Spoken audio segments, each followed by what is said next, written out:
ब्रह्मांड के अनंत विस्तार से लेकर पृथ्वी की सीमित परिधि तक हर चीज अपने केंद्र की ओर आकर्षित होती है। इस पृथ्वी पर एक ऐसा केंद्र है जो न केवल मानवता की आस्था और आत्मा की गहराइयों को भी अपनी ओर खींचता है। महाकुंभ। क्या है वह शक्ति जो हम सबको एक सूत्र में बांधती है? उत्तर है गंगा।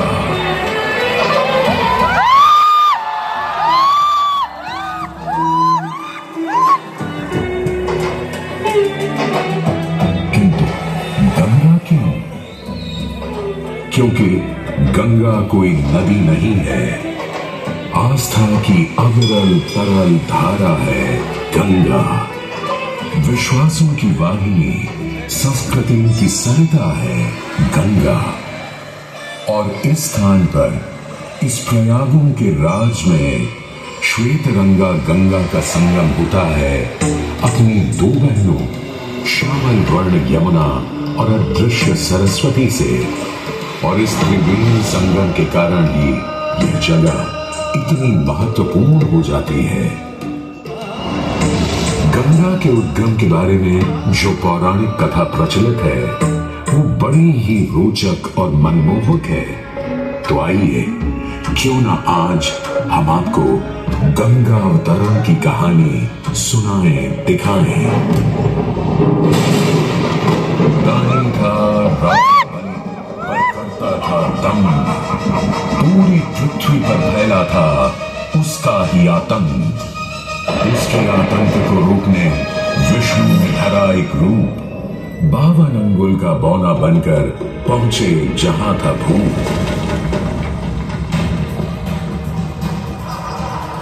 सारे दरबारी बौने ब्राह्मण पर हंसे, पर बाली ने जब उसे दान मांगने को कहा तो उसने कुटिया बनाने को केवल 3 पग भूमि मांगी। पर जब बौने ब्राह्मण ने भूमि नापनी शुरू की तो जैसे भूचाल दिया गया। वामन ने पहले पग में पूरी धरती नाप ली और अगले कदम से स्वर्ग। ब्रह्मा जी ने भगवान विष्णु के चरण धोकर उस जल को अपने कमंडल में भर लिया। और अब वामन अवतार ने अपना तीसरा पग बलि के सिर पर रख उसे पाताल लोक भेज मुक्ति दे दी।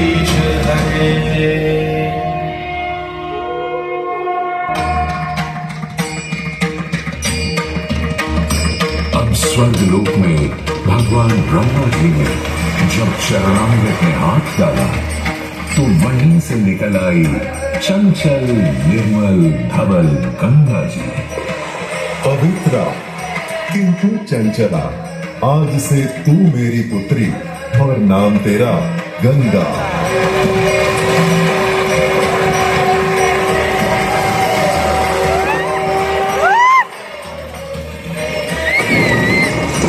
उधर कुछ समय बाद सतयुग में इक्ष्वाकु कुल के सूर्यवंशी राजा सगर ने सारे संसार को जीतने के लिए एक अश्वमेध यज्ञ का संकल्प किया।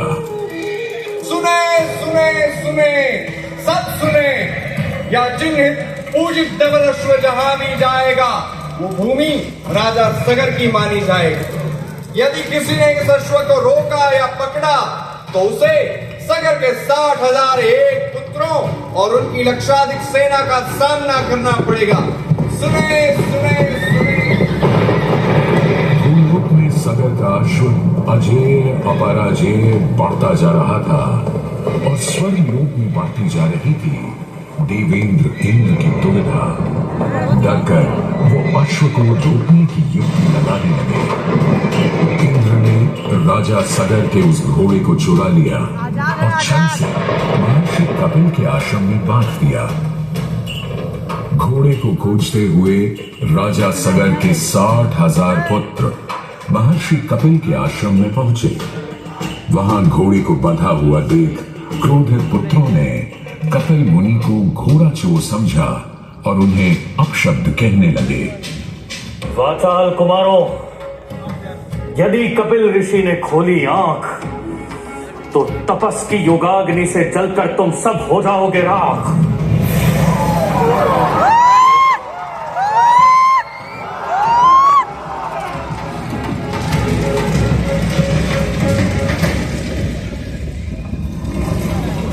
उधर सगर थे चिंतित, न अश्व का पता था न पुत्रों का कोई समाचार। पिता का दुख देख पुत्र अंशुमन चल पड़े खोज पर। जब महर्षि कपिल के आश्रम पहुंचे तो देखा अश्व को और साथ ही अपने 60,000 भाइयों की भस्म को।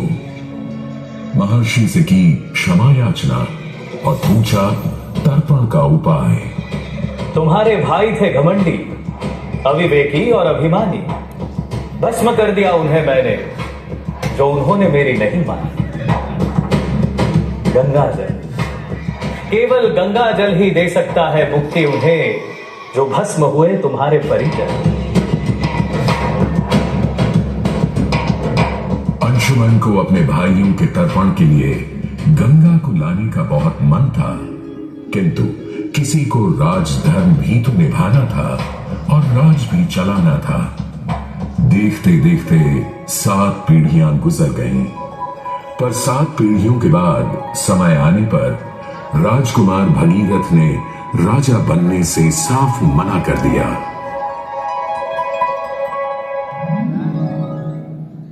क्षमा कीजिए, क्या ये आवश्यक है कि राजा का बेटा ही राजा बने? मैं पहले तपस्या करूं और फिर ब्रह्मा से गंगा को मांग कर पृथ्वी पर ले आऊं और फिर उनके पावन पवित्र जल से अपने 60,000 पूर्वजों का तर्पण करूं। दिन वर्ष बदले, ऋतुओं की हवा बदली, नदियों के किनारे बदले, किंतु नहीं बदला भगीरथ का संकल्प। गंगा उतरा।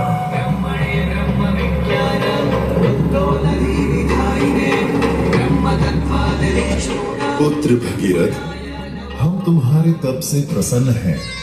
बताओ क्या आशीर्वाद चाहिए? हे भगवान, मेरे पूर्वज के तर्पण के लिए मुझे आपकी पुत्री गंगा चाहिए।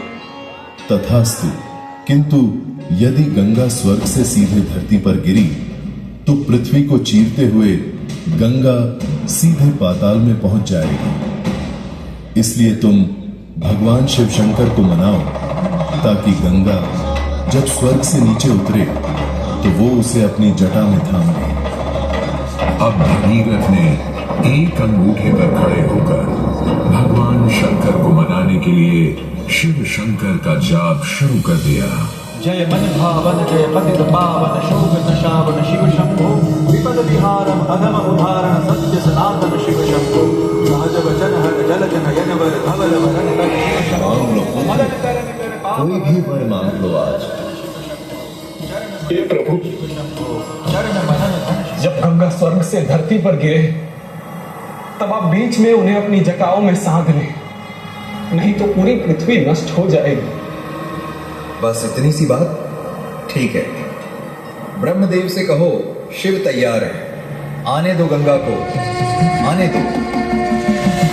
शिव शंकर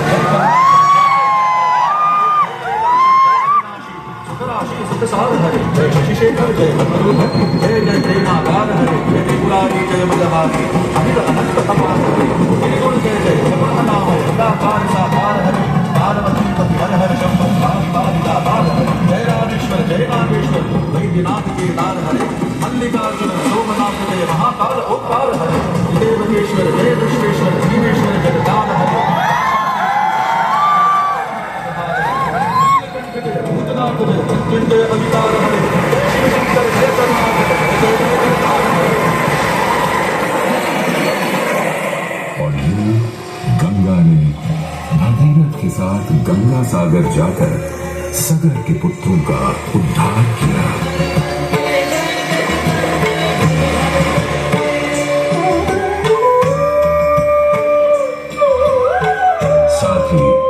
वह भारत की सबसे महत्वपूर्ण नदी बन गई, जिसका भारत के जीवन में धार्मिक, आर्थिक, सामाजिक, ऐतिहासिक अभिदान अनंत है।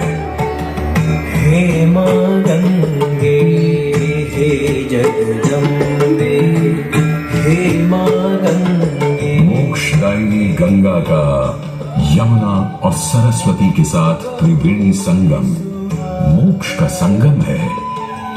प्रत्येक 12 वर्षों में यह महाकुंभ का स्नान करता है सर्व सिद्धि प्रदान और देता है मोक्ष का वरदान। हे मां